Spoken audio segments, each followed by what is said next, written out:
sur le territoire du Québec, il y a une concurrence, très vive entre deux régimes linguistiques, entre deux visions, entre deux projets. Le projet canadien, le projet québécois. La langue a une fonction politique. Et c'est là-dessus qu'il y a un contentieux historique, juridique, politique et social. C'est sur l'enjeu politique. Il y en a qui combattent le français pour que ça ne soit pas un levier pour faire nation. Et nous, souverainistes, oui, le français, c'est un levier pour faire nation. Il faut qu'on ait les idées claires par rapport à la langue.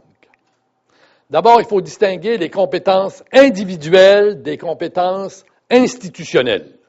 On est pour le bilinguisme, le multilinguisme, que les gens apprennent toutes les langues qu'ils veulent. C'est très important, c'est très intéressant.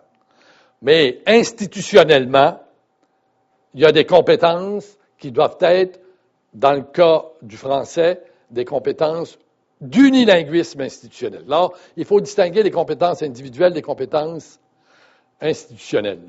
Il faut aussi distinguer la question des registres de la langue, entre la langue populaire, la langue familière, la langue publique, la langue littéraire. Ces différents niveaux, ça existe dans toutes. Parce qu'il y en a qui nous opposent la qualité de la langue au combat sur le statut de la langue. C'est deux affaires différentes. Et sur la question de la fonction de la langue, je voudrais qu'on retienne que la langue a plusieurs fonctions. Ça a une fonction utilitaire. Hein? C'est bon, oui, qu'on puisse avoir une langue pour pouvoir se comprendre. La traduction, c'est une fonction utilitaire. Mais la langue, ça a aussi une fonction citoyenne. C'est-à-dire, c'est bon qu'on puisse parler de la même langue pour pouvoir débattre des mêmes affaires à peu près au même niveau. Ça a aussi une fonction identitaire. La langue, par l'accent, on reconnaît l'appartenance. Et la langue a une fonction politique, celle que je viens de vous décrire.